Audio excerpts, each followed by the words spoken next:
Jesus. Hallelujah. Oh, Jesus.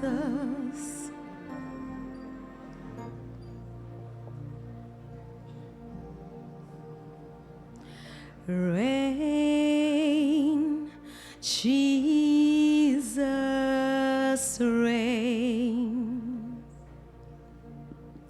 Oh, reign, Jesus, reign. Oh, King of Zion, Lion of Judah, reign,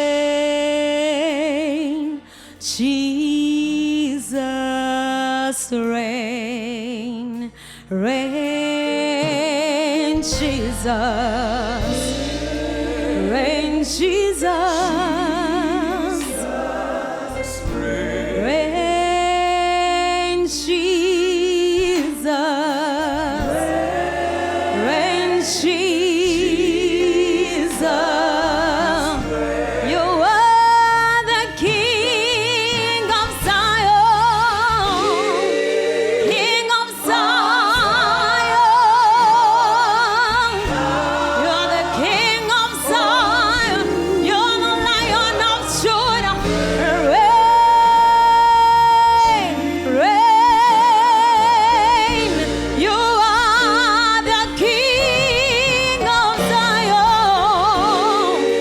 King of Zion, the Lion of Judah.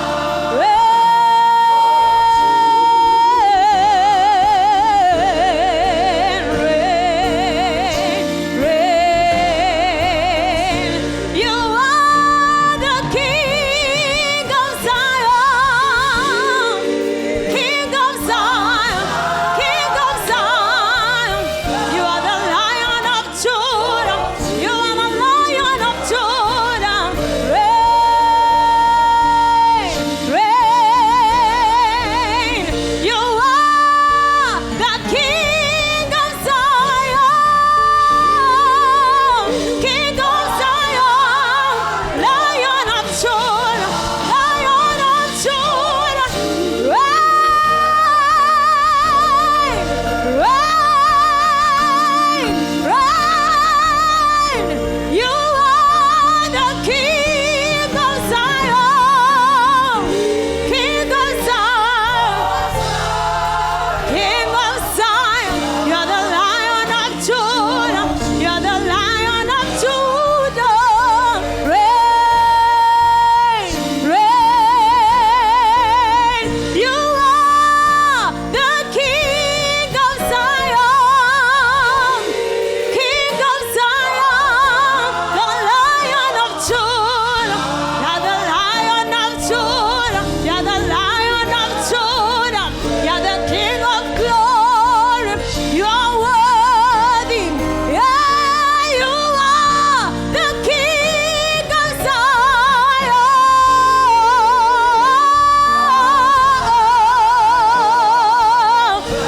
You are the Lion of Judah. You're the Lion of Judah. Reign, reign. You are the King of Zion. Hallelujah, hallelujah. You're the Lion of Judah. You're the King of glory.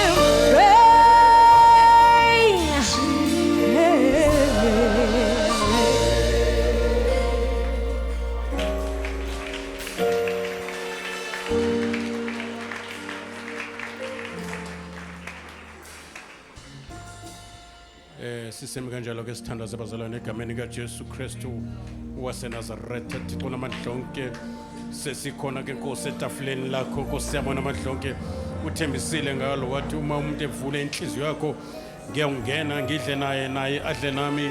Nkulunkulu namandla onke izwi lakho liyisinkwa sokuphila uNkulunkulu uthe umuntu akanakuphila ngesinkwa sasemhlabeni sodwa kodwa ngenangimazwi aphuma emlonyeni wakho uNkulunkulu oyingcwele egameni kaJesu Kristu waseNazaretha Thixo namadlonke.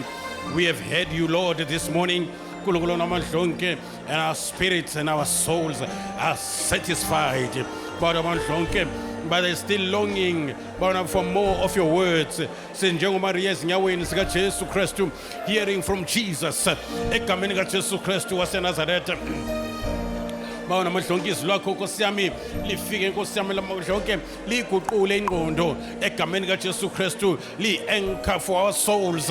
Izwi lakho Nkosi yami sends us be rooted and be grounded in Jesus Christ, the rock of ages. Egameni kaJesu Kristu sitha ukuthi icwaka yonke imoya vele bawona amadlonke le celebration siyithandazele Nkosi yami sonyuka intaba ukuze amadimoni angatholi chance. All other altars of darkness zingabi namandla phezu kwale convention, because Satan kusami umelene necebo lakho. But we are more than conquerors. We have been given authority to tread upon scorpions and serpents upon all the power of an enemy, and nothing by any means will hurt us, Lord. We are the heads and not the tail. We're above and not beneath. As Christ is, so are we in this present world. We are partakers of your divine nature. We carry your presence with us as the temple of the Holy Spirit. We are inhabited by the very being that is eternal, the creator of the universe. Egameni kaJesu Kristu waseNazaretha, inhliziyo zethu zilambile, inhliziyo zethu zomele wena uNkulunkulu oyingcwele.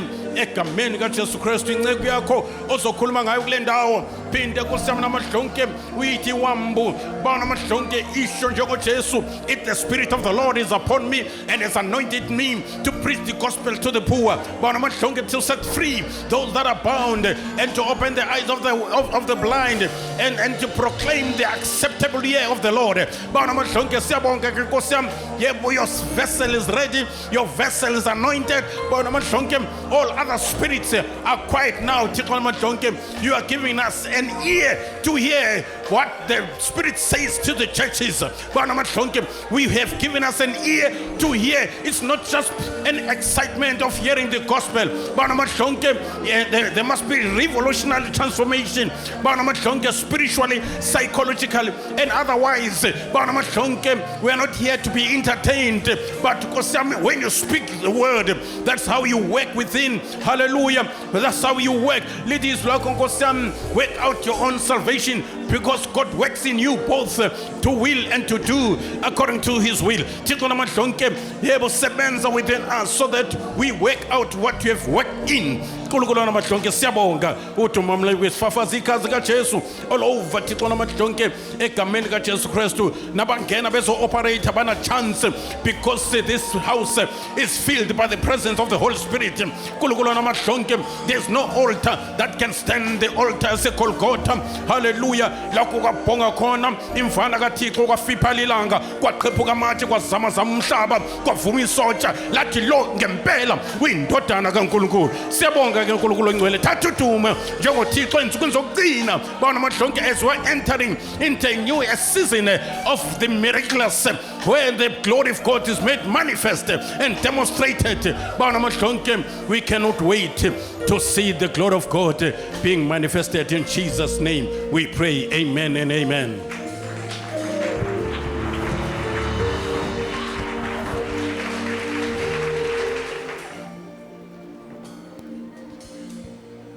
It's a pleasure and an honor, starting by greeting the body of Christ, bazalwane. I see Jesus in you. As Christ is, so are we in this world. Mphathi wohlelo siyabonga ndodana kakhulu abantwana bethu, worshipers and musicians, technicians kwa sound, abantu abenza kube nempumelelo, ushers, nabantwana baNkulunkulu abasinceda parking outside, and many others. Noba sikwazile ukuba sithole lunch. There were those that were busy behind the scene, ministering to the body of Christ. Bazalwane, sibingela bandodana, Nkosi yami, Zulu Road, siyabonga kakhulu, my son. You going far. keep on humbling yourself, you are going far. And many doors are going to be open for you. Siyabonga kakhulu.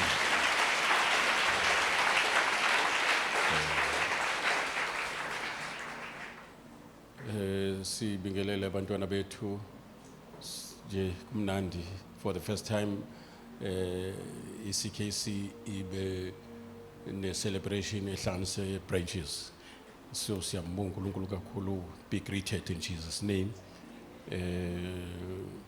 Yeah, sazobonga kahle ngesonto nangemsebenzi nako konke nje okudinga kwasidlulisa isibongo. Kodwa for to preserve time sizocela ukuthi sibe ready, sithi prepare our vessels. We are highly honored to have a man of God.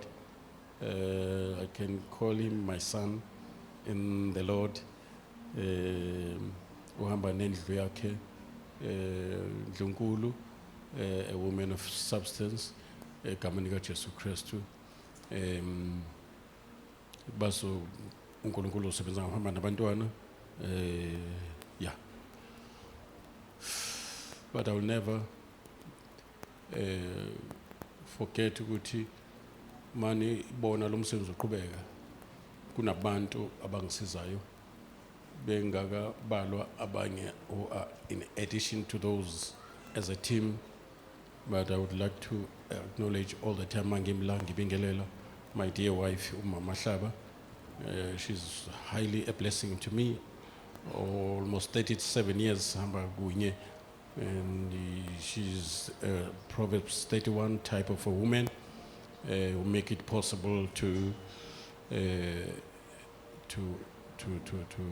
make it possible ukuthi icebo likaNkulunkulu alibekile phezulu kwempilo yami ilifezeke njengoba asho ukuthi akulungile indoda ihlale yodwa ngizoyenzela umsizi. We have got two helpers, helper, a man of God, mostly abahamba phambili ama-follows is the Holy Spirit and a wife. Then bese bakhona ke abasizana nathi besikhavile as a team. Malibonke igama lenkosi. Siyabonga kakhulu. Man of God, we thank God for you. Ngingaphinde ngisho ngithi we expect great from God because God is unlimited. You can have high expectations from him. He'll never be disappointed. If you expect high, he will say, be it unto you according to your faith, according to the measure of your faith. Malibonge igama lenkosi.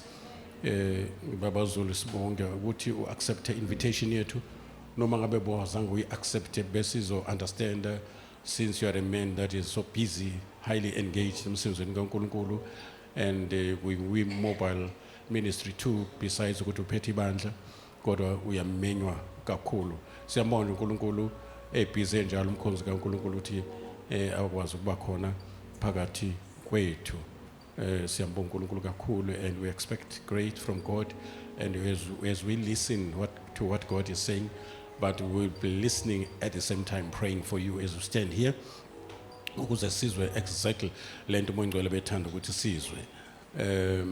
Without waste of time, allow me to introduce to you and to call upon a man of God to ascend the stage as we put our hands together, giving honor to the Holy Spirit.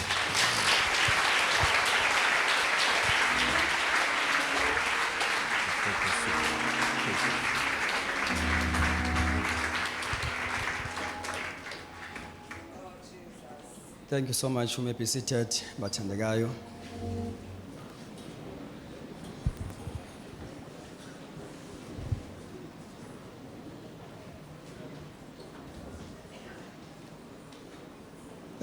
Si yafisa ukuba sibingelele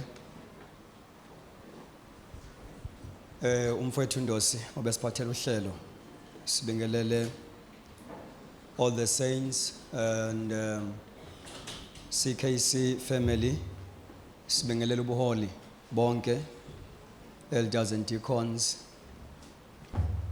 bese sibingelela all the workers and teams of this house.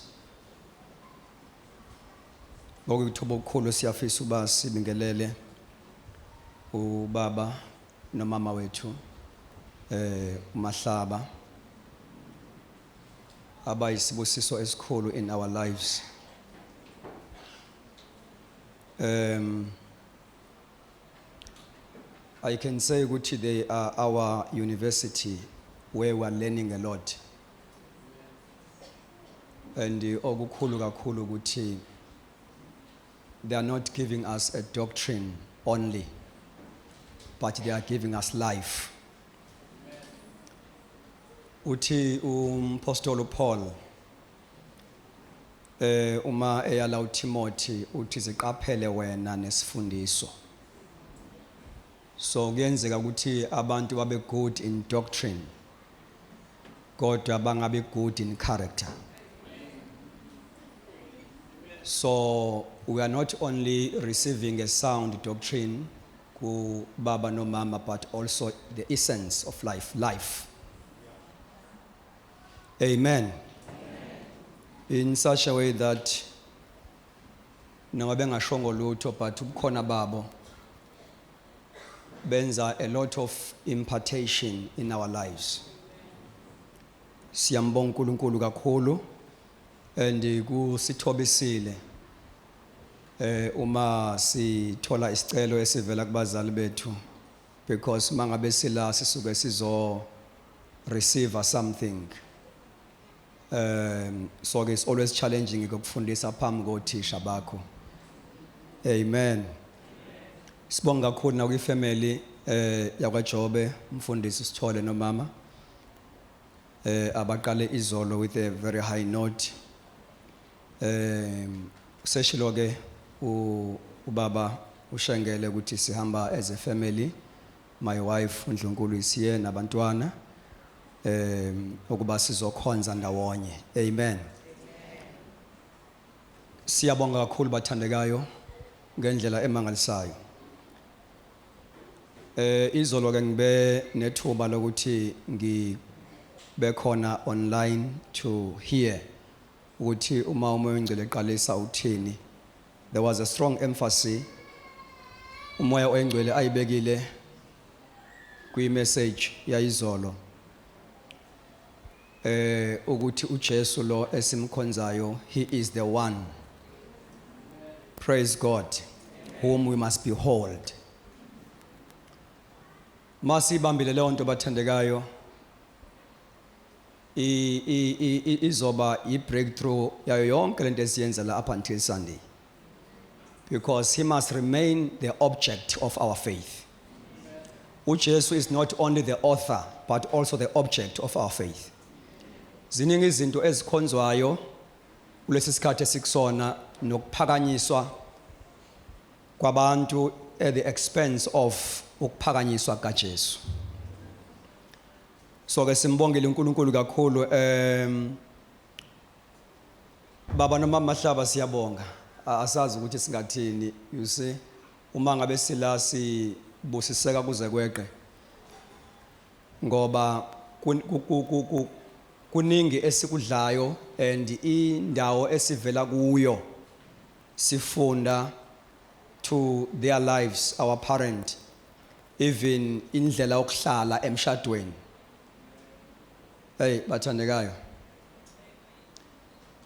angize ngacabanga nangelodwa nje la ukuthi kambe ngenze njani nje ukushaya unkosikazi ngazange ngiyibone leyo nto kubazali bami. The manner on which they handle themselves emshadweni wabo is so impactful in our lives. Amen.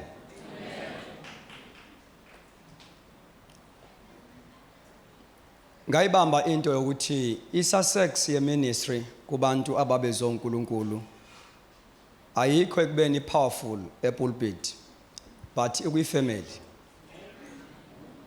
If there is a family breakdown, as a minister, I can't be successful. Praise God. Ngoba i-ministry ne-gift enginayo is good only for building. Kodwa okuyigcina into engiyakhile kubiza i-character yami. So ke siyabonga kakhulu, without any waste of time, ngiyafisa ukuba singene ezweni lenkosi Sizoyixoxa le ndaba uNkulunkulu ayibeke enhlizweni yami. As I was praying, uNkulunkulu ubeka lento yokuthi leli phasika lize ne restoration ebandleni. Kunezinto uNkulunkulu azoze restore ngale weekend nje. Ngale weekend esikuyona. Praise God. Kukhona abala abahambe bashayeka endleleni. Some of them, they've got a special calling from God. And the restoration yabo is here. Siphila esikhathini sokuvuswa kwayo yonke into efile kodwa esecebweni likaNkulunkulu. Into esecebweni likaNkulunkulu will never experience permanent death. Even abantu ababizwa uNkulunkulu, kunabantu uNkulunkulu angeke avume ngabo. Noma bengaduka babheke entalashishi, uNkulunkulu wenza amamenzi, ukhuluma nenhlanzi, ashuma izinhlanzi. Ibabambe iyobaphalaza to their prophetic destiny. Angiphindi kunabantu uNkulunkulu angeke avume ngabo. uNkulunkulu utshela uPeter ukuthi uzongiphika wena. And uNkulunkulu wakunderstanda ukuphikelela kaPeter engayiunderstand lento ayishoyo. Kuthe noma uPeter esemphika uJesu, uJesu wakunderstanda futhi ukuphikwa uPeter ukuthi akangiphiki ngobe ngiphika. Lento ayisho waye honest ukuthi nje ke ubeka ngabe nawo amandla okumaintaina okugcina idecision ayithathayo. So that is why kuthe noma uJesu evuka ekufeni, the first meeting ayibizile kubafundi bakhe une message special uthi ningamshiyi noPeter. It was as if noma wayesethuneni uJesu was thinking about Peter. And akalandeli uPeter ngoba elandela uPeter ngoba uNkulunkulu kalandela umuntu per se kodwa izinto azideposit emntweni. So kwaba khona irevival umoya ingcwele ayenza kuPeter nje yi1. Evuka ekufeni usangithanda na. Anginandaba ukuthi ungiphikile, the issue ukuthi usenalo yini uthando lwami. Glory to Jesus. Ya kunabantu esingaba rejecta siba rejecta sibashiye kanti uNkulunkulu kaba rejectanga. Doesn't matter ukuthi bawe ngaluphi uhlobo lwesono kodwa ngifisa ukusho ukuthi this weekend is a weekend of restoration. Hallelujah. Glory to Jesus. Now, wamrevive uNkulunkulu uPeter. Why uNkulunkulu elandela uPeter? Uyazi ukuthi uma ngeke ngalahlekela uPeter, I will lose 3,000 souls. Ezosindiswa ngemessage after Pentecost. Praise the Lord. Now, you are not here by mistake. Kodwa uNkulunkulu unezinto azoyivusa. Kunezinto ezovuswa.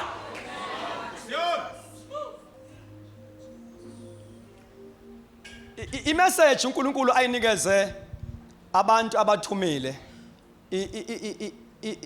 ilinke kakhulu ukuthi nanokuthi uNkulunkulu wenzani manje. Kuyisizini ukuthi uNkulunkulu wenzani njengamanje. I want to believe ukuthi abantu who are genuinely called by God awudingi ukuthi utshelwe ngabo, but umoya wakho nje, if you are a member in the body of Christ uyakwazi ukuzwa.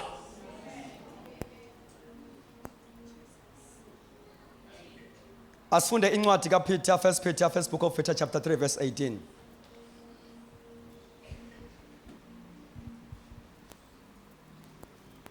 Glory to God. First book of Peter chapter 3 verse number 18.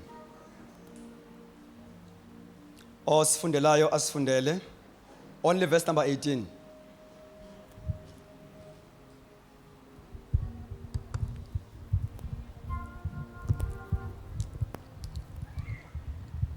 Do we have a Bible reader?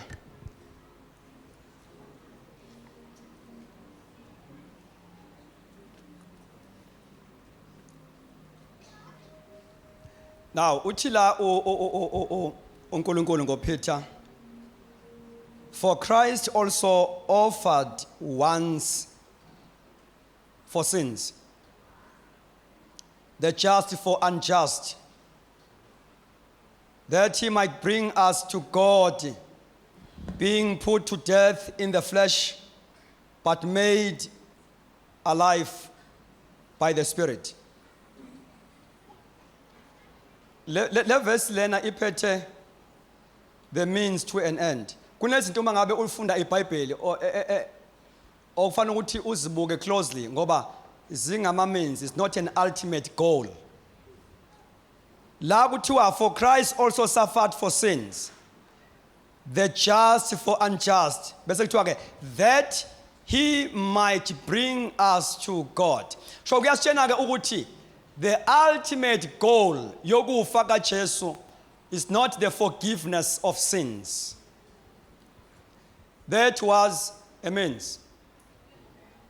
Ngoba noma uSathane introduce isono emntwini, injongo yakhe kwakungekhona ukuthi nje umuntu agcine ngokuthi amdlise isono.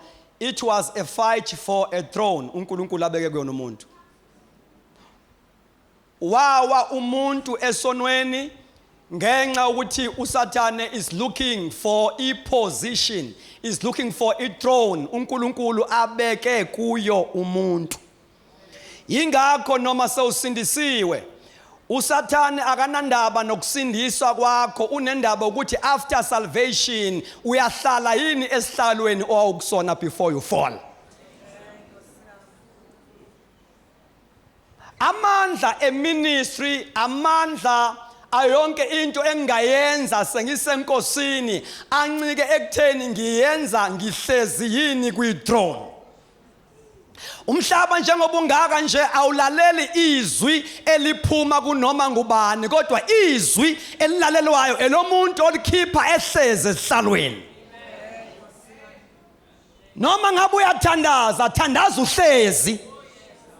Ngoba imthandazo oyenzayo ayizuba namandla, because always when you pray there must be a backup power of authority.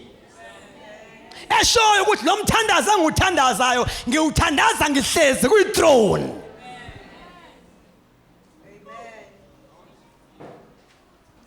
Now, the main reason why Jesus had to die was not only for the forgiveness of sins, but the Bible that he might bring us closer. It's all about restoration, closer to God. Sibuyiselwe kwi-position uNkulunkulu ayisibeke kuyona. Glory to God. Now, before umuntu azowela esonweni, uNkulunkulu ukhuluma amazwi are very important. Praise God.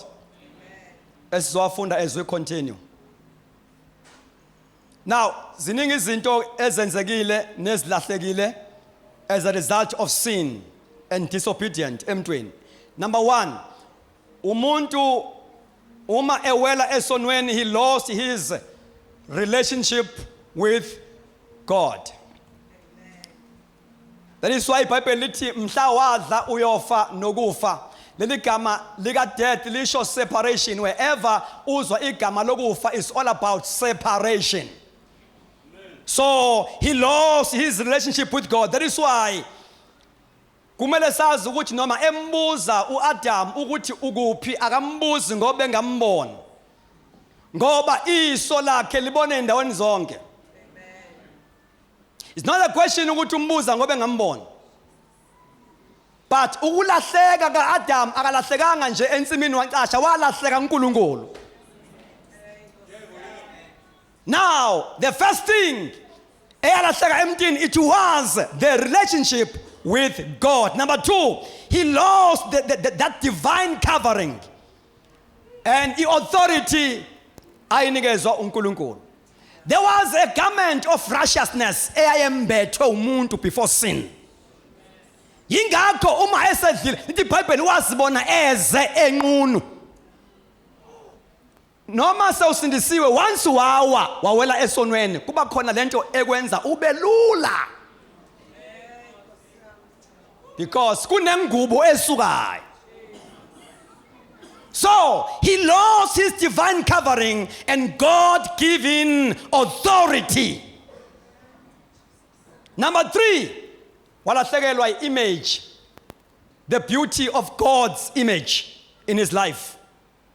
Number 4, he lost his destiny in God's divine purpose. Sonke njengoba sila, each and every one of us has got a prophetic destiny.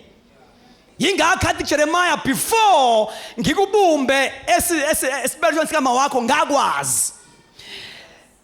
And ngakugoba ngakwenza umprofeti ezizweni. Noma bekuthiwa wazala waphikwa. Awuphikiwe uNkulunkulu. Uphikwe ngabantu ofikele kubona hayi kulosuka kuyena. Akusho lutho ofikele kubo mama bekuphikile uma ngakakuphiki losuka kuyena. Impilo, future, your destiny is still there.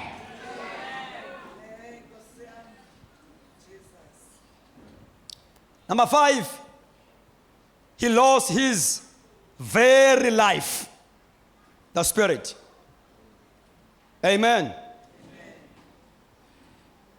Now, sizobuka ke le ndaba eshoke lapha ku Genesis to unpack this before we close. uNkulunkulu ke uma restore ke kunento engifisa uba sibuke ayirestorile emntwini very important ebandleni kulesi sikhathi esikusona. The restoration of authority and dominion mandate. Genesis chapter 1 verse number 26. Uthi uNkulunkulu, then God said, let us make man in our image, according to our likeness. Let us make them, or let them have dominion over the fish of the sea, over the birds of the air, and over the cattle, over all the earth, and over every creeping thing that creeps on the earth. Now, kunamagama awu-2 awukhiyela esokuma ngaphansi kwayo. Number 1, uthi la uNkulunkulu, let us make men. Asho sonke. And then number 2, let them have dominion. So, lamagama awukhiyeke. When you talk about restoration, ukubuyisela kwethu endaweni yethu. Amagama okala uNkulunkulu awashile uthe, let us make man. Now, 2, let them have dominion. Now, before umuntu akwazi exercise dominion, he was supposed to be made first. And this is a strategy uNkulunkulu asinikeze ibandla le-New Testament. Ukuze ibandla abasindisiweyo babuyele back to their dominion mandate. God has to release some ministries ukwenziwa kwabantu ukuze babuyele back to their authority. Umsebenzi wokwenziwa kwabo benziwa uNkulunkulu Baba, uNkulunkulu Moya Ngcwele, uNkulunkulu Indodana. Kwi-New Testament uNkulunkulu uyawushifta unikeza i-5-fold ministry. Uma evuka kufena uJesu uyenyuka uthema isenyukile warelease izipho wanikeza abanye baba ngabapostoli, abanye abaprofeti, abanye baba ngabothisha, abelusi, abavangeli. The main purpose is to equip the saints. And then igama la equip uma uzolilandela ukuthi lisho ukuthini is all about preparing, making fit, perfecting and making fully qualified for service. So, a dominion mandate is impossible for the church without being equipped first. Njengoba uNkulunkulu athe, let us make men. Now, you must be equipped ukuze ube fit for your calling. Amen. I-5-fold ministry isandla sika Jesu akha ngaso ibandla. Uthe, upon this rock I will build my church, and the gates of Hades shall not prevail against it. Upon this rock I, not they, lizokwakhiwa yimina. And indlela alakha ngayo ichazwe yabakliye ku-Ephesians 4. Uthe uma esenyukile wareleasa ama ministries, as I've said. These ministries are not titles. It's all about work. That is why uma ebakhipha kwibandla lase-Antioch chapter 13 uthi ngikhipheleni Barnabas and Saul baye emsebenzini. Is all about work, not title. Baye emsebenzini engibabizele wona, ngingaba ne-title kodwa umsebenzi ungabibikho. It's all about function. And lama ministries uma ngabe sebenza kumele sibone uKristu elakha ibandla. And the Spirit of Jesus must be upon those people. Njengoba kwenzekile ku-Elijah mangabe enyuka yehla imentli yehlela ku-Elisha. Uthema ngabe ithathu Elisha ekale sebenza ngayo athi amadodana abaprofeti umoya kaElijah uphezu kaElisha. Now uElijah wethu uJesu uthema ngabe nyonga naye wareleasa eyakhe ke ithema yehla izinhlanhla ezo5 kanti kaElijah yehle only a prophetic ministry. Kodwa uJesu mayinyuka uthema ireleasa wenza abanye baba abapostoli abaprofeti abavangeli abelosi. Praise God.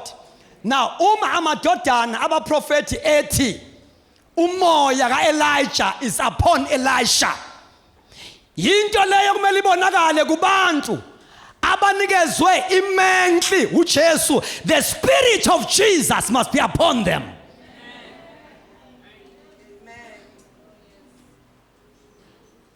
And iBhayibheli lithi uJesu obenzile, he made some to be. Lento ye ministry ayifundelwa, ayikho university eyenza abanye babe ngabapostoli, ayikho university eyenza abanye babe ngabaprofeti. Uyakunikezwa uJesu inhloko yebandla. Now isandla ke lesi uJesu akha ngalo noma akha ngaso ibandla. Lalelani bathandekayo, ibandla lika Jesu alakheki ngenye indlela, lakheka ngale pattern yeBhayibheli. If these ministries are not in operation, we must forget about the edification and equipping of the saints.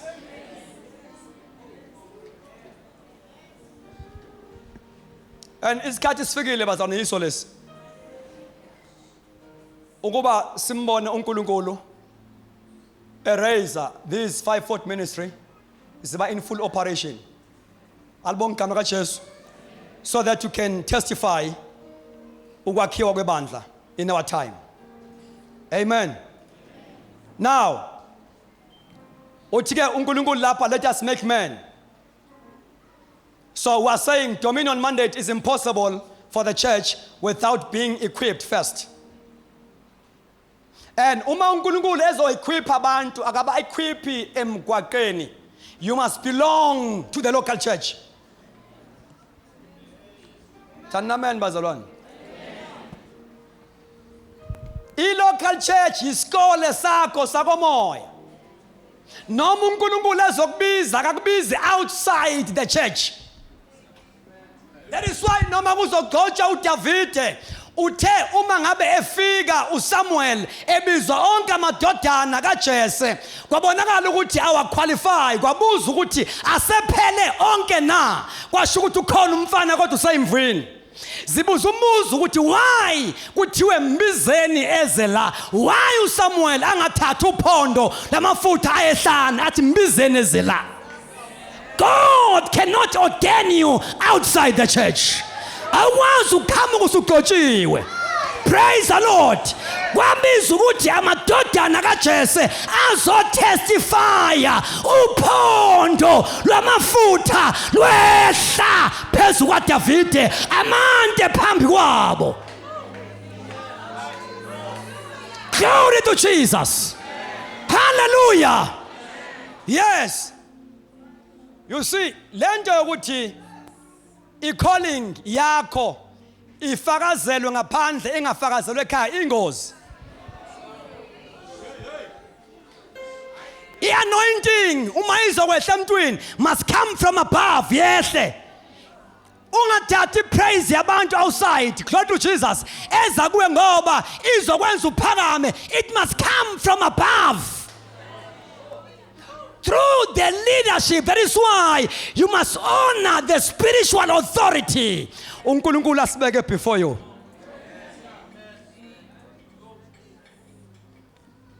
uNkulunkulu akeze ukusebenza ngabantu abalekha idiscipline.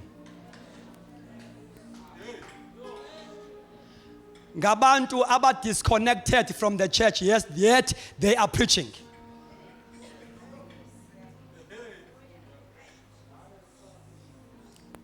I-fivefold ministry le noma isandla esiwuthinta wonke umzimba. Ngoba phela ifaniswa nesandla libonga igama likaJesu. Then ama-gift is only membership ministry, they operate there in the local church. They are limited. That is why iso lakho lali khona limuvi. Nendlebe yakho ilaphi khona ayimuvi. The only part in your body emuvayo is your hand. Isandla esikwazi ukuthinta wonke umzimba. Njengoba ugezile ugqokile isandla. So iyona ndlela uNkulunkulu embathisa ngawo makoti, ayikhipha ngawo makoti, aprepare ngawo makoti isandla, the fivefold ministry. So nasi isandla lesi noma sithe kushiya umzimba kodwa sisemzimbeni. Ayikho ministry, ayikho gift engaba successful it disconnected from the body.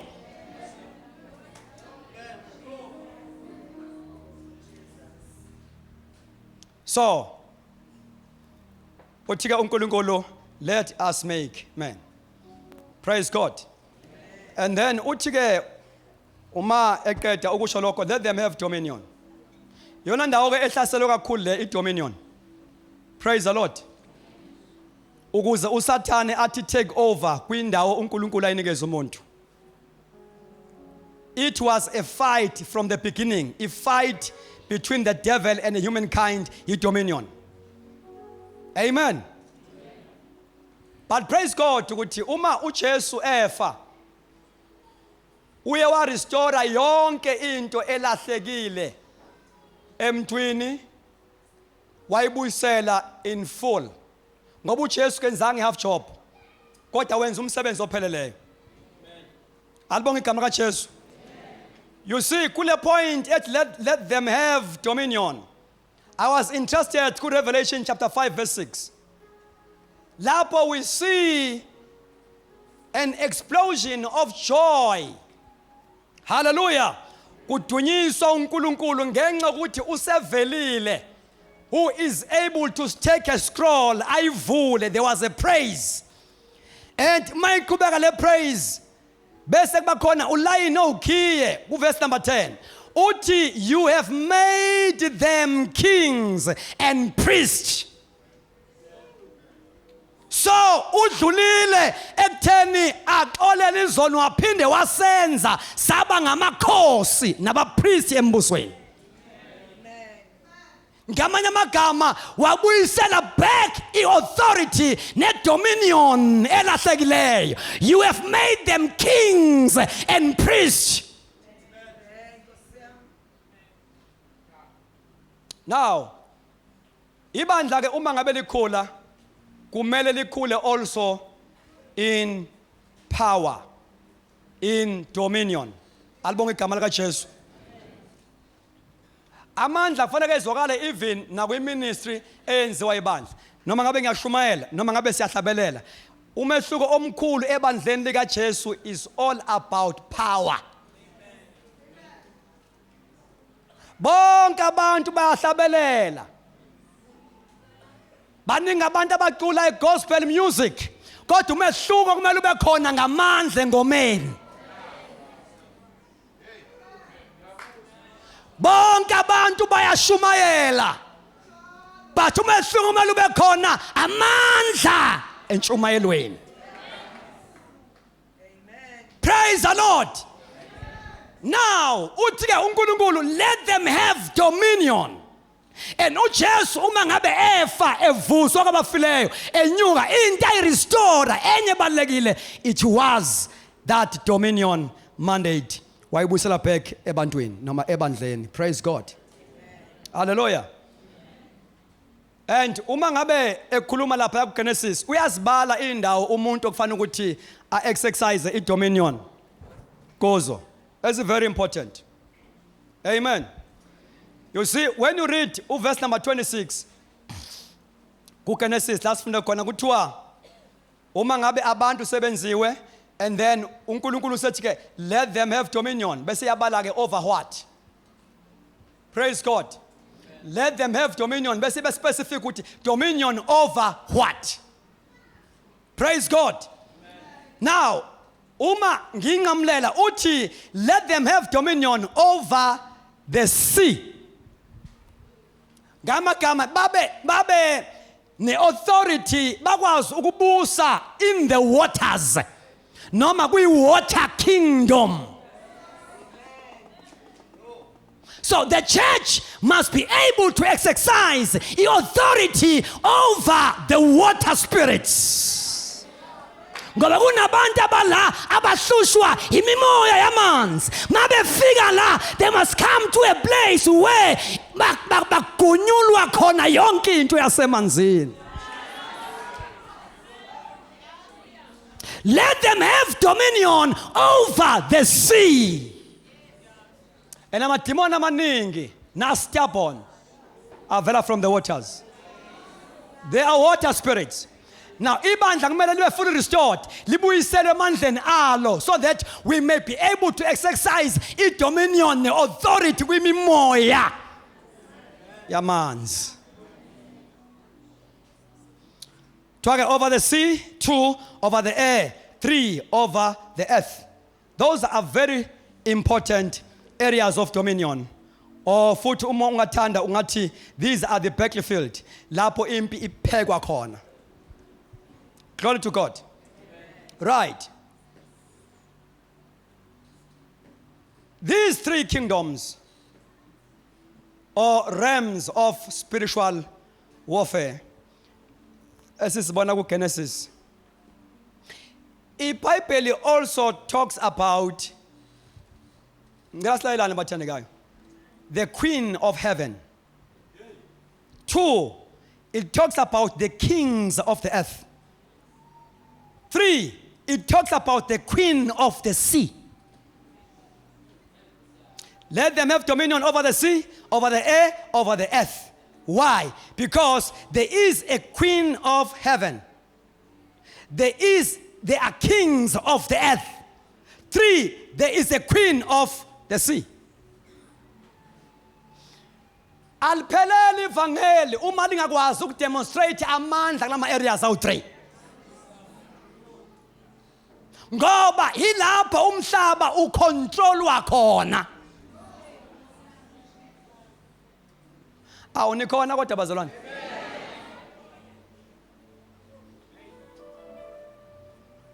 Asambisane.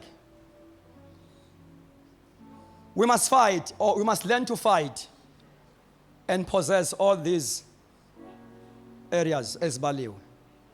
Praise God. And uma ulifunda leli gama lika possess, especially lapha ku Genesis uma uNkulunkulu ethi ku Abraham, your descendants shall possess the gates of their enemies. Lo possess usho yarash okungukuthi to fight the previous tenants and occupy in their place. Kwakufanele ukuthi bathi yarash iKenani by fighting the previous tenants and occupy in their place. uNkulunkulu angakunika izwe libe ngelakho kodwa yazi ukuthi uma uzoya kulo they are enemies, you need to yarash. You need to possess, fight. Usathane uyakwazi uku-own umshado kungowakho kodwa unga-owna uyi-ownership bekusathane.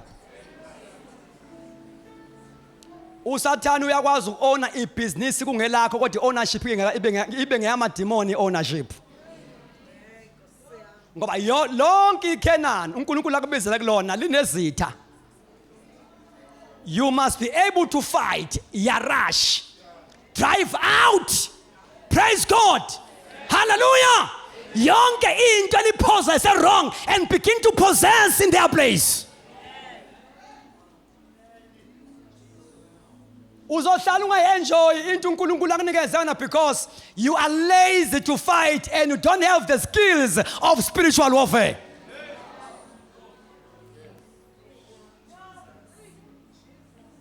Now, water kingdom, asho sonke. So, this is a realm with a very strong satanic stronghold. Amen. Uma uNkulunkulu efuna ukudila noFaro, indawo yokuqala amthuma kuyona was the Nile River. Uma ephuma nje palace ekade induku yakhe idla inyoka ezinye yajika yaba inyoka. Uma ephuma nje the first place akuyona he visited the Nile River. Praise God. Why? It's because uFaro had an agreement with a Nile River. Uma ulifunda iBhayibheli uzothola ukuthi there is Pharaoh in the waters. Kuno Pharaoh ohlala emanzini. I will prove that in the scriptures. Can you read Ezekiel chapter 29?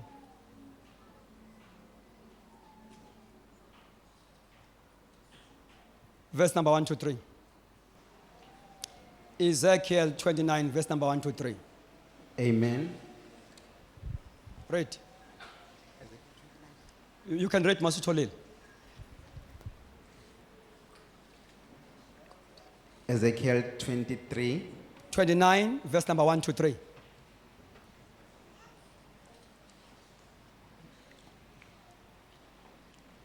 Amen. Yeah. Umprofeti ubona uNkulunkulu. Kwathi ngomnyaka wama-30 ngenyanga yesine ngolwesihlanu ngiphakathi kwabathundwa ngasemfuleni iKhebhari lavuleka izulu ngabona imibono ngoNkulunkulu. Ngolwesihlanu lwenyanga ngomnyaka wesihlanu wokuthundwa kwaJehoyakhini izwi likaJehova lafika kuEzekeli umpristi indodana kaBuzi ezweni lamaKhaledi ngasemfuleni iKhebhari.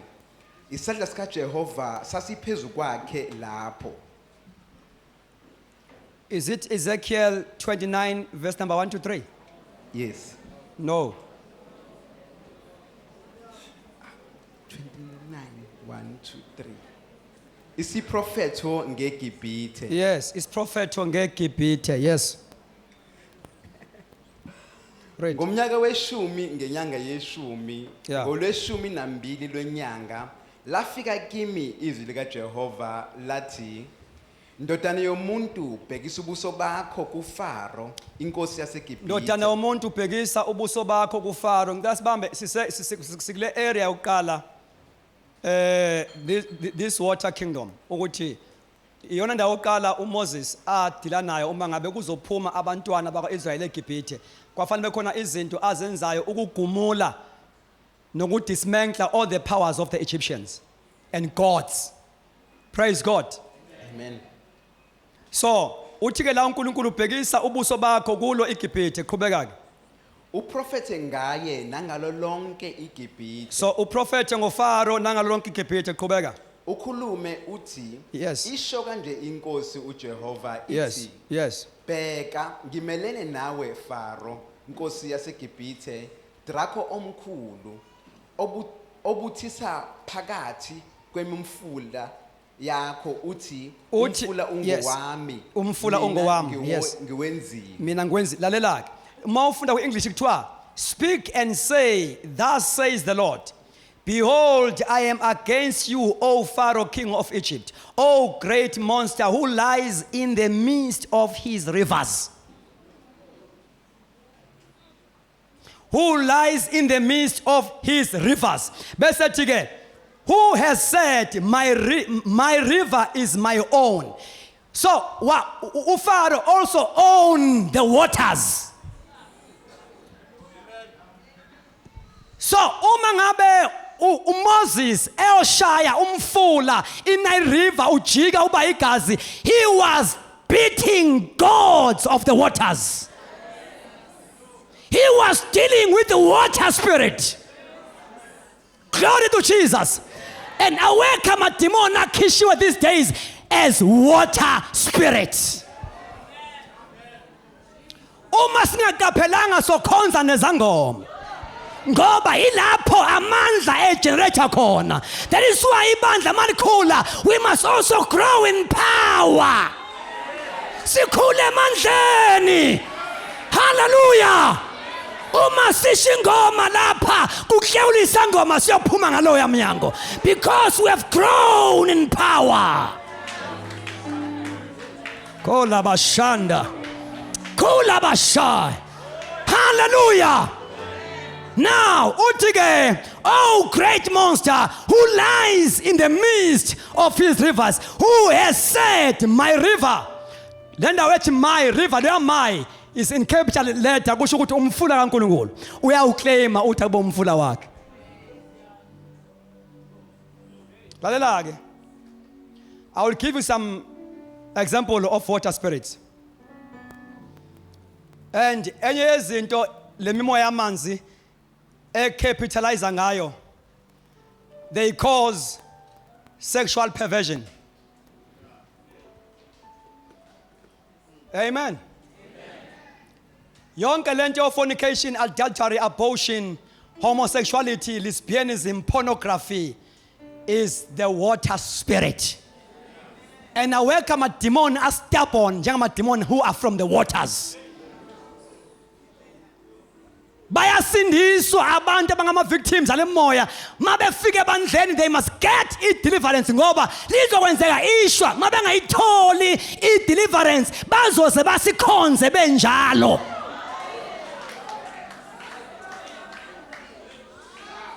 Umangaliso ukuthi lo brother wasikhonza kodwa ethanjele ngumzimba wakhe wathamba kangaka umzimba. Spirit of the waters.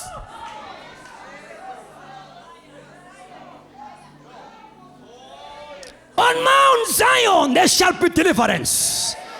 Glory to Jesus. The house of Jacob will possess their possessions. It's high time for the church. Glory to Jesus. Hallelujah.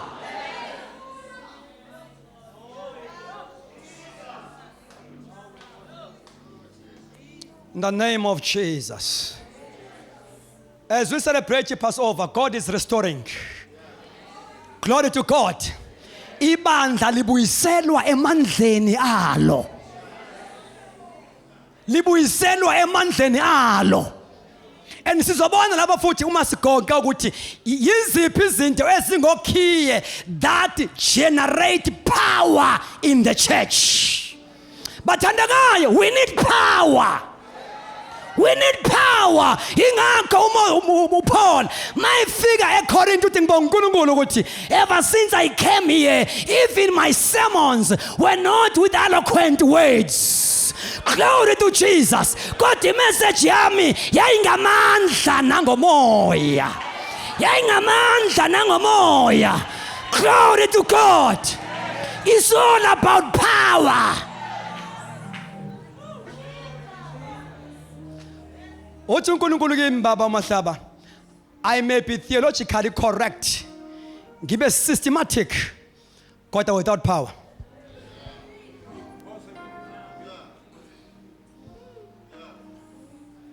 Without power. Bazalwane, i-message noma ingaba simple kanjani, but mayinamandla.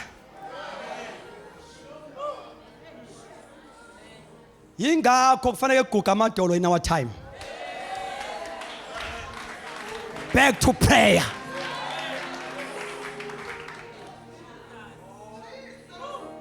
Sizosebenza kancane uNkulunkulu enze kakhulu.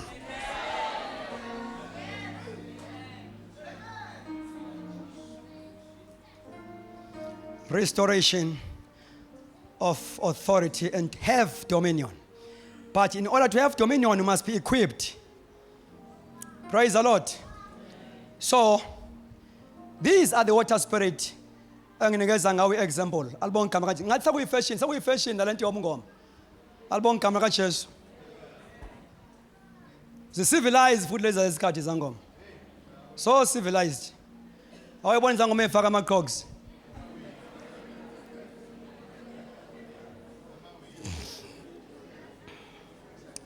Albon kamera kaJesu. Kodwa zijulile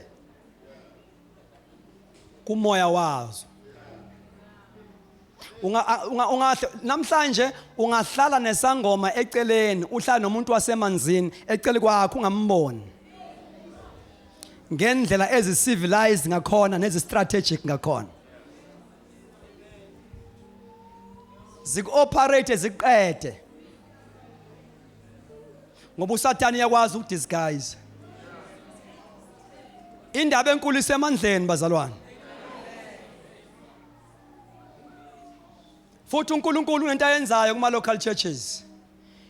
Isibeletho esizala ama ministries, the womb of prayer. Siya ngokuya siyanwetshwa because besishrinkile for so long. Bekuphuma abantu abakhishwa yithi bengakhishwa inkosi. Ba ordainwe yithi benga ordeniwe uNkulunkulu. I used to say ordination enziwa kimi ebandleni was an affirmation. Umuntu ugcotshwe sesiswini. Uthi uPaul uNkulunkulu wangahlukanisela uapostoli ngisesiswini sika mama. Wathi umoya ngcwele kimi kumele sigcobe la uNkulunkulu egcobe khona. Ngoba uma wazi iordination yabantu ungayazi kaNkulunkulu uzosebenzela abantu.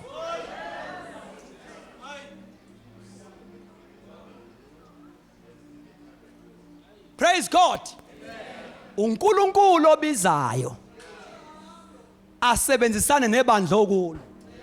Kodwa uyo obizayo. Praise God. Hallelujah.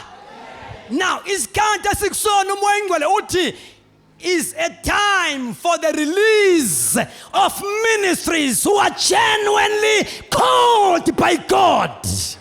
Abantu abangezukushumayela udumo, abangezukushumayela imali, but abazothi thy will be done. Abantu abasebenzela well done faithful servant. Abangasebenzeli ipraise yabantu kodwa abasebenzela well done faithful servant. Ingakho Paul uthi kuTimothy izinto sizwe kimi ungazedlulisi nabani zedlulisele kwabathembekileyo.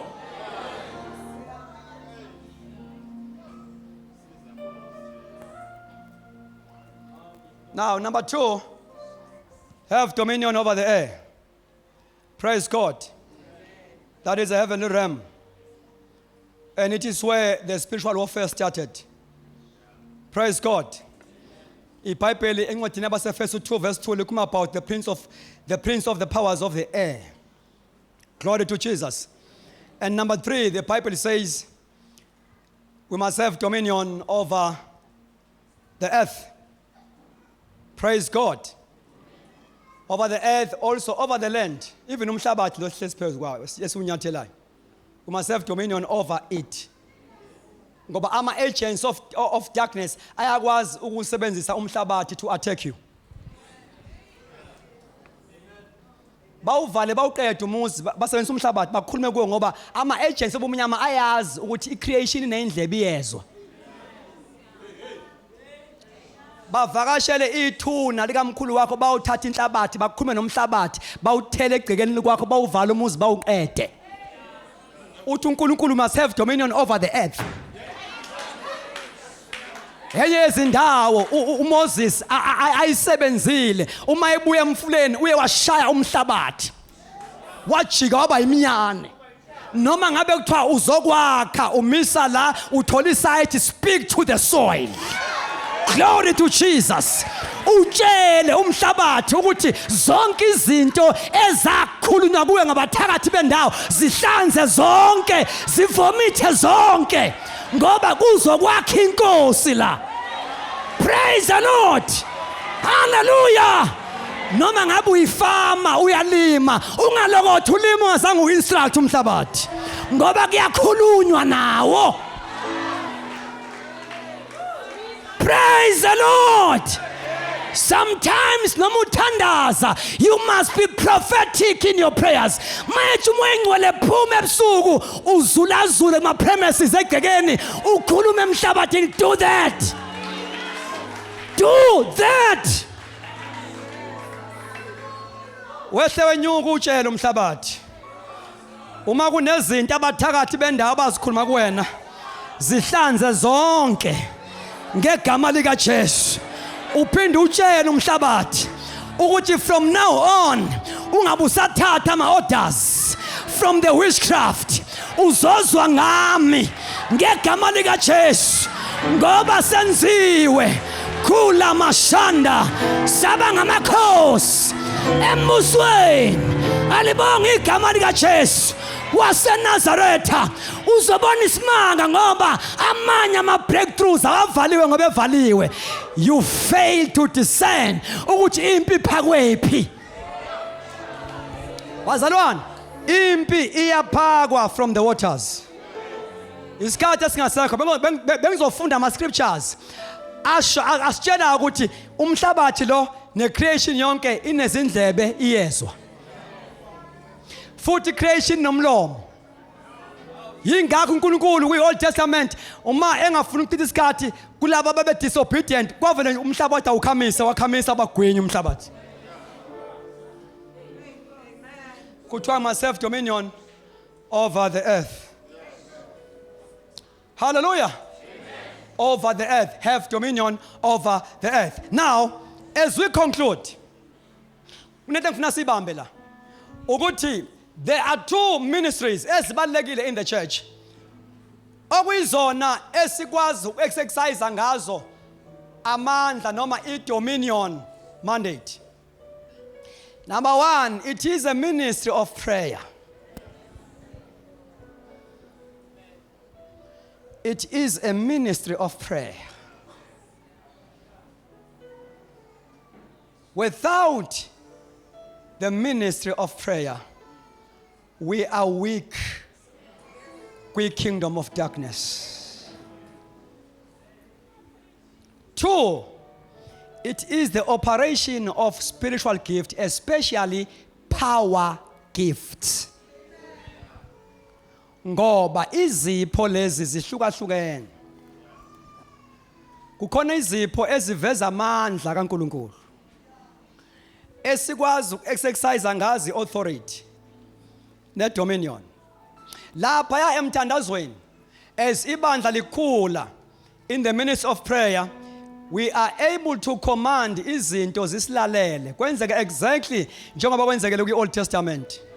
uElijah mayiqala nje ukuvela, the first mention of Elijah uvela ethandaza enza i-declaration uthi kuphila kaJehova engimi phambi kwakhe angabe kusana mvula angabe kusaba namazolo for 3.5 years at my word.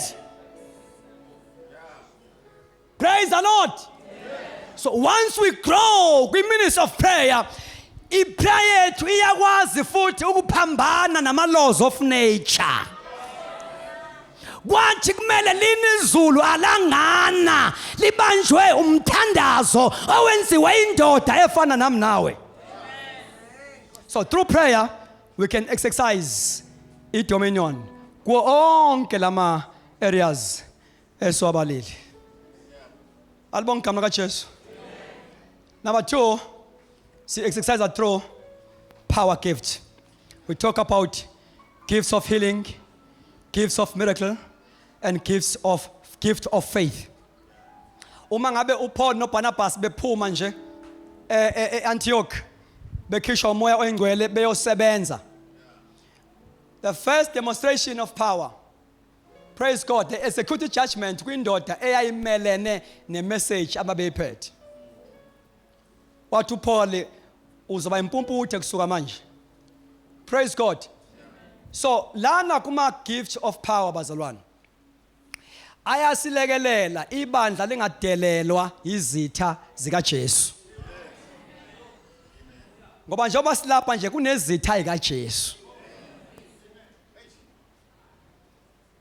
Yabona izitha zikaJesu kumele zazi ukuthi lesi sikhathi isikhathi lapho khona uJesu eli-owner ngempela ibandla eyinhloko yalo literal. Kwenzeke njengoba kwenzeke uSaul eyohlupha abantu abanhlokwa uJesu. Wathi uyabahlupha kanti usehlupha umnikazi wabo.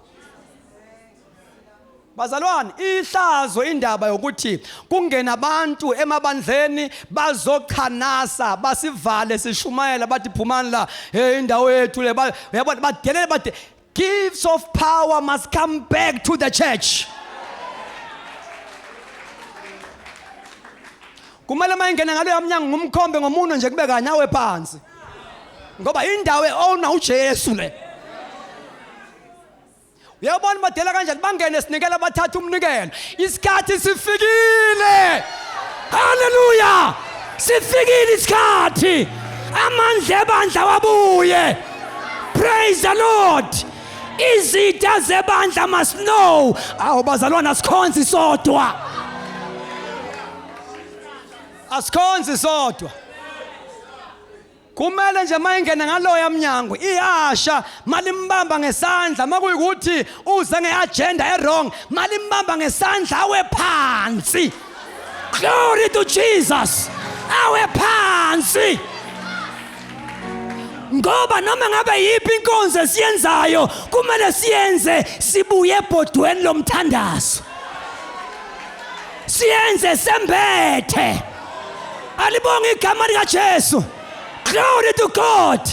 So that each and every ministry ibe protection ebandleni. Yeah, ibe protection ebandleni. Noma ngabe ngipakisa imoto ngaphandle. Makuphile makufika imoto yezigebengu la ngaphandle. Praise the Lord. Hallelujah. Kumele ijike ithi bona umuntu opakisayo kanti sekuyingilosi. Praise the Lord. Ibuyele emuva. Bazalwane, ibandla likaJesu kumele liphenduke libe isishozi.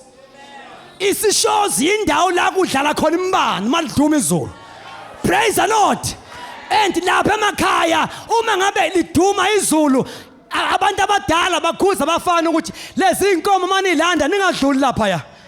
Ngoba le ndawo isishozi nje baliduma nje izulu kunemmane engathi idlale khona. Praise the Lord. Hallelujah. I-local church kumele ibe isishozi sezulu lapho imibani yangasenhle idlala khona. Amadimoni akhuza nodwa ningaya kuyo yonke indawo kodwa ningayi lapha ya. Glory to Jesus. Ngoba imibani idlala khona.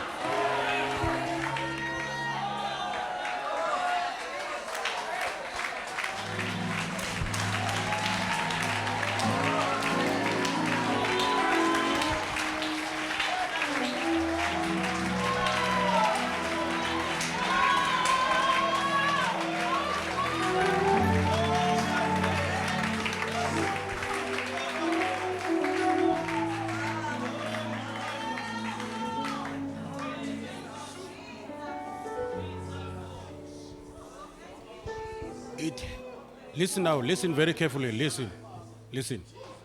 It has been a song in my preaching. It has been like a song in my preaching. I've been preaching about this. Even the days of fastings and prayer, praying for this celebration, I was emphasizing that by faith as the key to unleash the power. That we need people who are desperate enough, but enough is enough.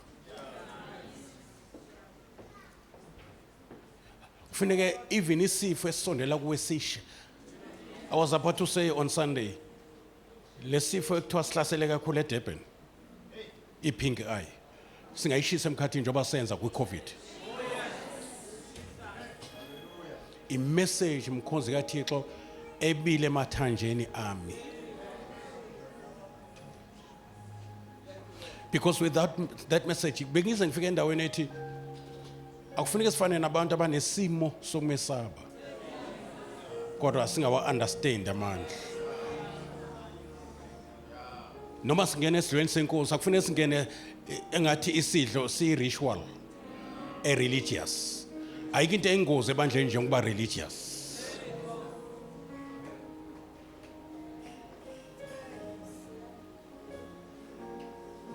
There were times la bengikhulume yona lento umoya ingcwele ayishoyo ukuthi kufanele sifike ezingeni la uma kuthintwa into yakho lo ozoyithinta ashe izandla.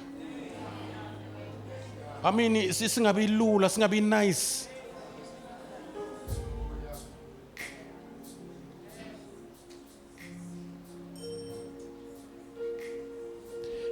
uNkulunkulu ngesikhathi edala waqala ngumkhathi. What let there be light, umkhathi lo. Wase efika esikhathini sokuhlukanisa umhlaba namanzi.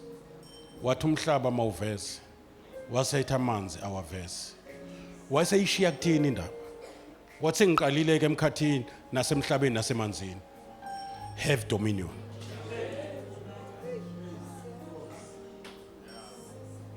And uyinqamulile umkhonzi kaThixo indaba yama marine spirit. It is very deep. It's there in the Bible. There are verses ezikhuluma ngamademoni asemanzini. Kune kingdom under the sea.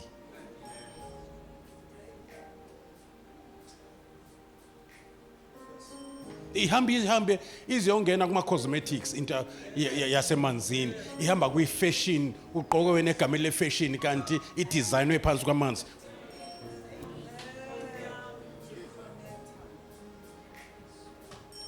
Ngize ngixwayisa ibandla ukuthi ungambuthenga ubona iring kuthiwa lento kuthiwa ungambuthenga noma yini o necklace ungambuthenga noma yini kanti uzoconnecta uzoba engathi sim card leyo ezoconnecta namanzi namademoni asemanzini. Iwona ane impact enkulu ezweni eliqhubeka and ingena konke ama aspect political ayangena. And bayaya kulama altar laba basiphethe. Angiyabona umfula beko ukaFaro. uFaro umeli authority, political authority. Uzothola ukuphithizela kanganje eParliament yethu nemithetho eyilwayo yasesihogweni is because of the Prince of Persia ebambisene neQueen of the Coast. Lento yenza abantu besifazane bahambe enqunu bagqoka into ezibakalayo. Leyo nto idesignwa phansi kwamanzi. Izangoma ziningi kangaka nje zithola inkonzo uzayibeka kanjani lento initiation yenziwa phansi kwamanzi aphume ephethe inyoko omunye. So ngihlale ngisho ukuthi we cannot afford bazalwane ukuba sibe average. Ngise ngikhuza lento yokuthandaza no 21 days bethu ba empty uma bengena igoal. Ngoba uzothandaza luthi uqedile njengomuntu ofundela ukuphasa angafundela ukwazi. Isikhathi sokungawa understand amandla esinikwe wona it's over manje. Njengoba uPaulos esho ukuthi my preaching to you was not with eloquence of speech, but it was in demonstration of the Spirit and the power of God. Ukuze singakhele kuhlakanipheni kwabantu, sakhele emandleni kaNkulunkulu asebenzayo kwabakholwayo, libula kwabalahlwayo kodwa kwabakholwa yilo lingamandla. We have got 9 Greek words achaza ngepower, especially in the book of Ephesians chapter 1. Uqala from verse 19. Uthi uNkulunkulu asinimo wahlakanipha sembulekelwe ekwazini ithemba lobizo. Hallelujah. Sazi ingcebo yomsa wakhe nobukhulu bamandla outwards noma in us asebenze ngawo evusa uJesu kwabafileyo. Inhlalo ngisho la ukuthi amandla esinawo amandla avusa uJesu kwabafileyo. uNkulunkulu usebenze ngawo lamandla akithi yiwona lamandla asebenze ngawo. Now the problem is one thing to have AK-47, it's one thing to have AK-47, but it's another thing to know how to use it. Ungabulawa umuntu ophethe umbese uphethe AK-47. Sinawo lamandla kodwa kufanele sibe nesambulo salamandla. And asifundise uNkulunkulu afundise iminwe yethu kulwa. Singadlala amadimoni. Sinamandla avusa uJesu kwabafileyo. Uthi I've given you power over scorpions and serpents and over all the power of an enemy, and nothing by any means will hurt you. I'm not going to give you. It's the power that I've given you.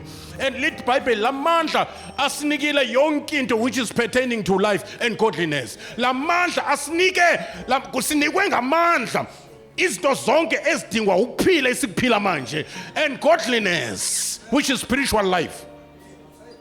Lento kuba ngcwele iya ngamandla njengokusindiswa kuze ngamandla aphethwe igrace. Ingakho Paulos ethi I can do all things. That is the grace of God. That is, grace is God's ability in you.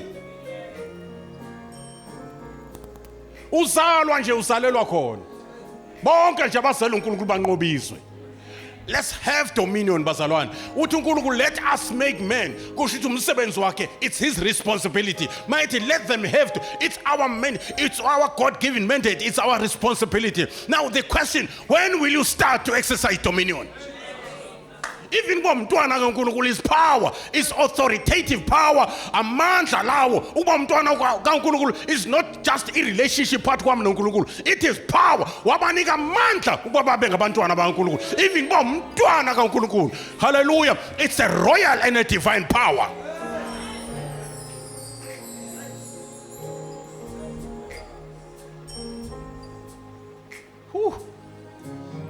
Ngiyasha bazalwane. Ngoba manje lento ngiyifuna yenzeke as soon as possible, kuyaphuthuma. Ngoba ifuna isikhave driver, isikhave silele, isikhave sisebenza, ikhava amabhizinisi, isikhave sikhuluma, isikhave sihlaselwa ngenxa ye promotion. Kube khona abantu abanomona abaqobe itaputapu. Hallelujah, esihlalweni sethu makushe ama glory to Jesus. Amandla aphuthumayo lawo. If you don't rise, amandla omnyama will take over. Athathe ingane zethu. Iwunga ihambi yodwa, ihamba namandla. Idrug nje idemonic. Fana nezifo ezi-generational. They are demonic. Afune kuyitreat nje ngento ephathwayo ngemjovo. No. Once ikwazi ukusuka from one generation ingene kwenye, it's in a spirit behind it. Cancer is not alone. It's a living thing with spirit. That spirit of cancer is demonic. You don't deal with cancer, glory to Jesus. It's just a disease. It's demonic. Lento yayihlaselwa amadimoni asemanzini. Angena engulubeni, angena phakathi emanzini. Glory to Jesus. Usekhona la endlini. Yeah, lamadimoni afebisa, lamadimoni enza befundisa. That is why now mathi uyabheka abaprofeti mamanga into zabe eningi zihamba namanzi. Zihamba nespirit samanzi. Hallelujah. Usekhona la endlini? Yeah, be very careful and be very uyabona manje ngoba umuntu mongcwele they can camouflage themselves. Uthi uJohani ukhona uzemva kwami yena akaze ngibhabhathisa ngamanzi. Uzonibhabhathisa ngomoya nangomlilo. That's what we need these days. It's one thing to be baptized by the Holy Spirit, but it's another thing to be baptized by the Holy Spirit with fire released. It's one thing ukuba nomoya ongcwele, but it's another thing ukuba nomoya ongcwele ohamba nomlilo. Angiphinde, it's one thing, glory to Jesus, ukugcwaliswa ngamandla kamoya ongcwele, ngoba lawo mandla awumlilo. Imoto ayikwazi uhamba without umlilo. Glory to Jesus. Makumene misfire, ama plugs engashayi kahle, it noma you 4 liter kodwa ihambise kwe 1 liter. Engidinga uthola ukuthi idinga timing. Engathi sidinga timing namhlanje. Engathi kenzeka kulahleka itiming. Sithandaze kanti si out of timing. Ngikhuluma nani? Ustrategishe nenyama yakho ube ku struggle kanti you are more than a conqueror. Kufanele kulungise itiming. Uthandaza kanjani? Kuyezwakala bazalwane? Do you have time for the word of God? Noma uthandaza nje without word. Noma uthandaza nje depending on your own understanding without the guidance and the empowerment of the Holy Spirit. Because you are weak in prayer if you are praying without the empowerment agent, which is the Holy Spirit. We no siza ebuthakatheni kwethu ngoba inyama ibuthakatha kumoya yavuma. Now it takes the power of the Holy Spirit to your exercise and practice the power of his presence and his workings. Awunikhona bazalwane?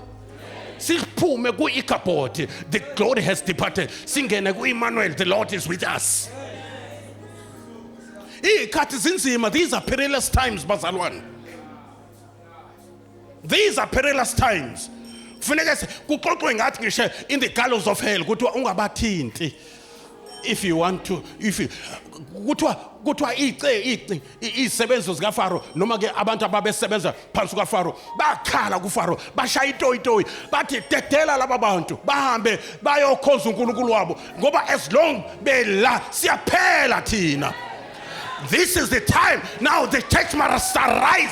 Let the Bible arise and shine, for the light has come and the glory of God has risen upon you. Funeke amadimoni amba complain at Satan. Ati bayeke laba bantu ngoba siyashabalala in their presence. No. Mina ngifuna abantu aba desperate who are thirsty. Emasino 7 khuluma abantu aba thirsty. But I'm thirsty for your presence. I'm thirsty for your glory. I'm thirsty. I want to be the agent of your glory. I'm thirsty for the resurrection power. I want to operate in the gifts of the Spirit. Zingahlobise eBhayibhelini kanti asikho ebantwini. Usekhona la endlini? Ungahambi ibanga elide ungazange uzazi ukuthi ubizelweni. You must know the purpose of your calling. I say, you must know. If you don't know that, if you don't know the purpose why you are saved, it is not easy for you to understand your second calling. Uzoba church goer nje, ufike lalela intshumayelo, ehambe ekhaya. Iphinde buye next week, izolalela intshumayelo. Iphinde nothing is changing. The devil is a liar. This is the weekend, hallelujah, of your special, hallelujah, appointment with your God. And I say this in the name of the Father, the Son, and the Holy Spirit. Your life by fire and by force will never be the same again. Whether the devil likes it or not, your life will never ever be the same again. And I believe with all my heart, when God speaks through his vessels, he is working. Because uNkulunkulu akasebenzi without a word. Usakhona la endlini? Mayethi uNkulunkulu masenze umuntu, uyazi ukuthi emva kwalokho kuzokwenzeka umuntu. Na uNkulunkulu asikufunde lokho ukuthi mayikhuluma uyadala ngaphakathi. Uyayisebenza impilo yethu. Mina I'm one of those who says, Lord, let it be unto me according to everything that has been said. I don't want my life to look like yesterday. I'm gunning for the glory. I'm gunning for the demonstration of the power of God. Hallelujah. The time has come. Ngingakhuluma ngalento sike sanemvuselele zasinamandla abantwana abafunda isikole bangena esibhedlela bas-emptisha East London ngama-70s ngesikhathi zodlame kwaluduma abanye bathi nina libele ukukholwa libele uJesu naleli iBhayibheli elaletha umpumputhe savalwa ngeBhayibheli libele lo Jesu kwasuka oyedwa oyilida yabantu abenza open air wathi yabona ke namhlanje nizomasa uNkulunkulu esimshumayelayo wakhuluma nelida wathi ngithi amehlo akho manje awavaleke right now bephuma emthathazweni ka6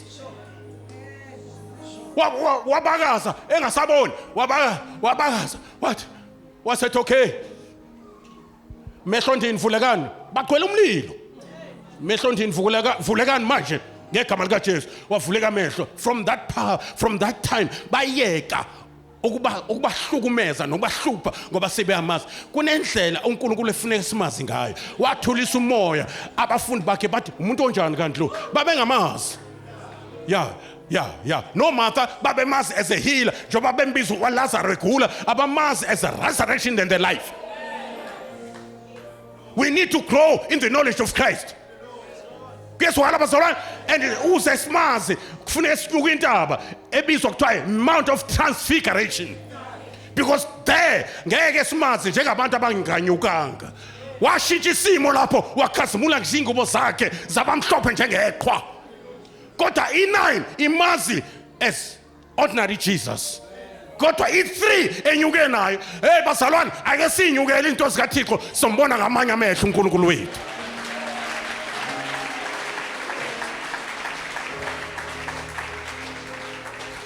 From this moment onwards, bazalwane, I feel strongly in my spirit kwabanhliziyo zilambela uNkulunkulu impilo yabo iyashintsha manje.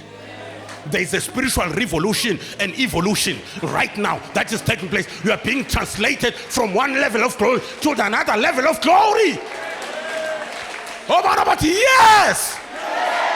Oh, yes! Kunesiqubule ngengisishelo mangikhuluma ngamandla. Hallelujah, ngithi sintshontshelwe. Isiqubule sithi amandla. Amandla. Yeah, yithi abanikazi bamandla uNkulunkulu afusa ngawo uJesu kwabafileyo. Yithi abantu abanikazi bamandla. Jesus. Yithi abantu abanikazi bamandla. Yithi abanikazi bamandla.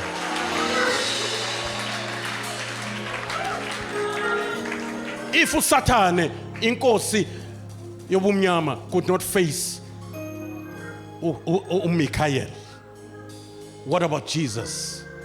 Because he is greater than anyone in the world. Greater is he that is in you than any devil that is in the world. Avelelewe kamadimoni if you have received the anointing of the preaching here. And lenti hamba nesibindi. Umngcwele mayifika ufika ne-wisdom afike nesibindi. Ube bold as a lion. Ube meek as dove. Ube wise as serpent. Oh my God. Hallelujah. Ngiyawezwa amathambenu avalela umlilo njengamanje. Ngiyaweza izodubula lento. Hallelujah. Nomfike ekhaya izodubula lento. Glory to Jesus. Hallelujah. Izobamba ingane zakho isondeze. Glory to Jesus. Akho ngane la. Hallelujah. Ebizwa ngegama lakho ezohlala amadimoni.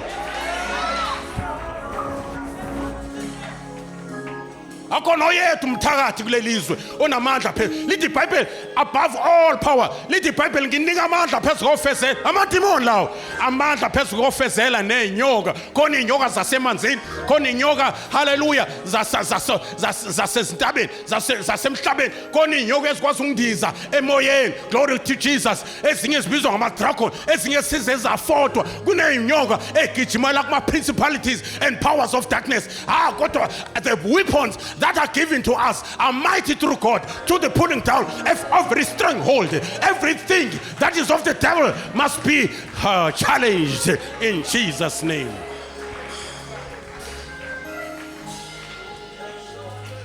Ngifuna lento ihambise yongena ngisho kwi-bank account yakho ibiyelo ngomlilo. Njoba ama-devil worshippers esekwazi ungena kuma-bank accounts abantu ayithatha imali ithathwa amagundane kuthungela amagundane nenyoka. Ubona umuntu enemali kanti uyintshontsha somewhere ngeke ayithinte ezakho, ngeke uthinte wakho umzimbo, ngeke ayithinte nengubo zakho, ngeke ayithinte yonke into yakho. Ngifafaza umlilo kaMoya Ngcwele empilweni yakho right now. Kusha kwasani tonight? Kusha nezinto bezikuhluphe enyameni. Kezwakala bazalwane. You will live a holy life without any struggle.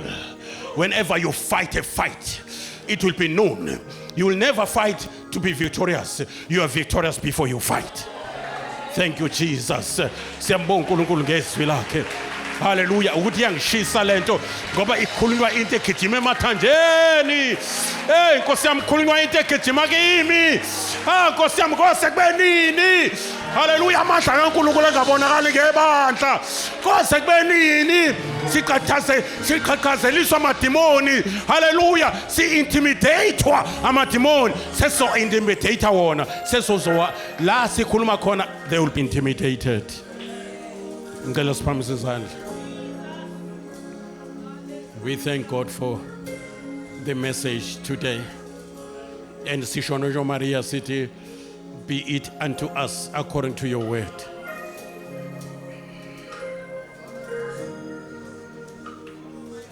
Ngicela esinye isandla sibe phezu kwekhanda lakho manje. Uthi umuntu ngicela ngisho njalo. Ukuze sibe isandla sika Jesu. uJesu namhlanje ukubeka isandla kodwa esebenzisa isandla sakho. And when he lay hands on you, he's activating izinto ebeyihibernateile. Hallelujah. Hey, kuthiwa isikhathi lesi semvuselelo, isikhathi sokubuyiselwa kwezinto, isikhathi se-restoration. uGideon wayenamandla kodwa engawazi. Glory to Jesus. Now unamandla, now you are going to have a revelation about what God has deposited in your life. You don't need power, the power is within you. You need to shake the bottle. Hallelujah. And acid. Hallelujah. Ibottle lecoke, once you shake it, they explode. Hallelujah. Lithi iBhayibheli uNkulunkulu ngomlomo kaPaul ukhuluma noTimothy uthi stir up the gift that is within you. Hallelujah. That was given to you by the laying hands of the elders. Egameni kaJesu Kristu. It's like we are shaking. Hallelujah. The bottle. We are shaking. And then into sokwenzeka la mandla kade hibernateile ethule at the bottom of your heart will rise. Will rise. Egameni kaJesu Kristu. When you call upon the name of Jesus, kuzovuleka indlela amadimoni la ivale khona kuyavuleka. Glory to Jesus. In the name of Jesus, as we lay hands, hallelujah, Jesus is laying hand upon our lives right now. Hallelujah. We are getting fresh anointing. Glory to Jesus. To David, anoint me, Lord, with fresh oil. Glory to Jesus. There's fresh oil. Hallelujah. That's to start from the crown of your head down to the soles of your feet. Your life will never be the same again. Hallelujah. There's a transformation of life. There's a spirit. There's process of metamorphosis. In the name of Jesus, you have come here with one image, you're going out with another image. Hallelujah. The glory is made manifest right now in your life. Arise and shine, for the light has come and the glory of God has risen upon you. Hallelujah. Lift up your eyes. See, nations are coming to your light. Hallelujah. And kings are coming to your glory. Glory to Jesus. They will come. Hallelujah. Bedonswa amandla, ukhanya amandla enkazimulo egameni kaJesu Kristu. Hallelujah. Uthi uJesu koMartha angishona ukuthi manikholwa nizobona inkazimulo. He was talking of the resurrection of Lazarus. Hallelujah. Izinto zintshontshiwe ziyabuya, zibuya seziphindiwe, zibuya sezimultiplied. Hallelujah. And our lives are never the same. Our mind before and after is not the same. In the name of Jesus, you begin to receive from the Lord right now and open your spiritual eyes and see you in another image and see you in glory and see you victorious and see you, hallelujah, yes Lord, different than what you were. You are dressing yourself now for where you're going, not where you are coming from. In the name of Jesus Christ, Father, in the name of Jesus, let's all pray.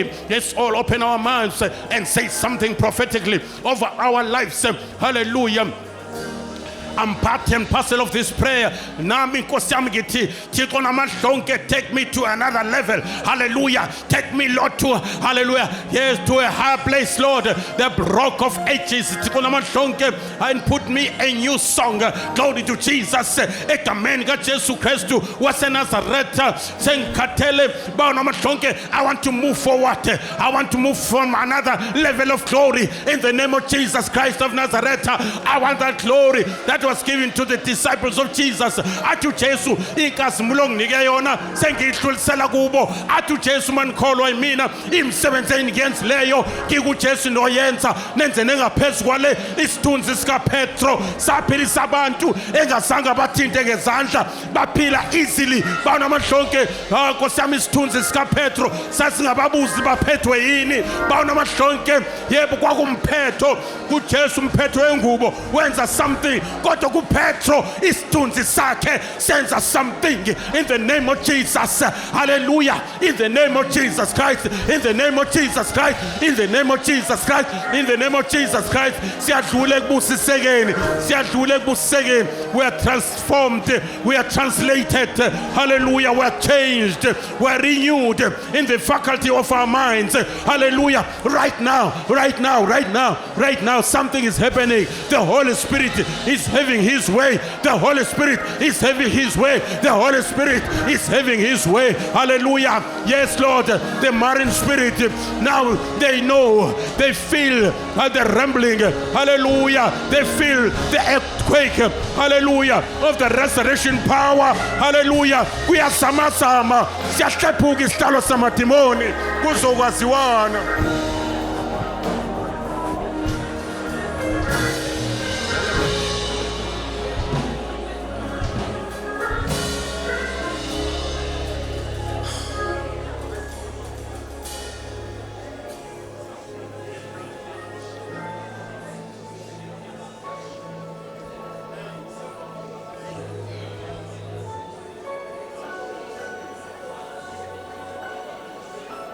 You shall receive power.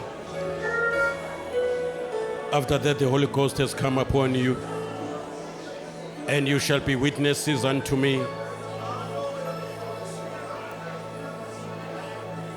It is the very power that the Father used to raise Jesus from the dead.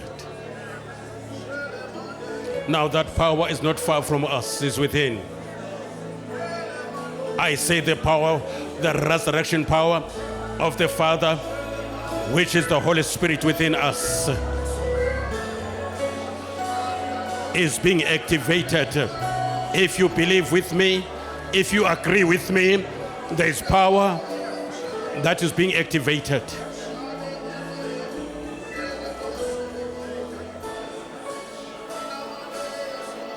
We are going to see, we are about to see the demonstration of the power and of the Spirit. My longing is to see God being glorified through my life as I witness the working powers, the healing of the sick, opening eyes of the blind, casting out of all kinds of devils. No devil in hell, no devil in water, no devil in any altar can stand the power of the Holy Spirit within us all. That hour has come. That time has come. Everything that the enemy has stolen is restored before the coming of Jesus, as He is coming for the church without spot and wrinkle, the church that is glorious. He is preparing the church for Himself to be well presentable even before the Father. He is not coming for a shameful church, but is coming for the bride, glorious bride. We thank you, Father. And Lord, it will be known in the gallows of hell that the mighty lion, the church of Jesus, has risen. Has risen. The light has come and the glory of God has risen upon us.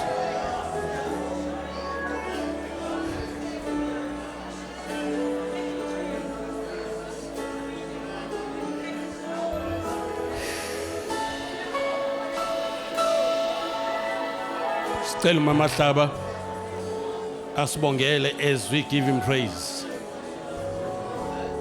Amandla! Nasho ngathi nagodola bazalwana afikile amandla kaMongcwele. Umukholwa kanye nami even isicathulo sigqokile.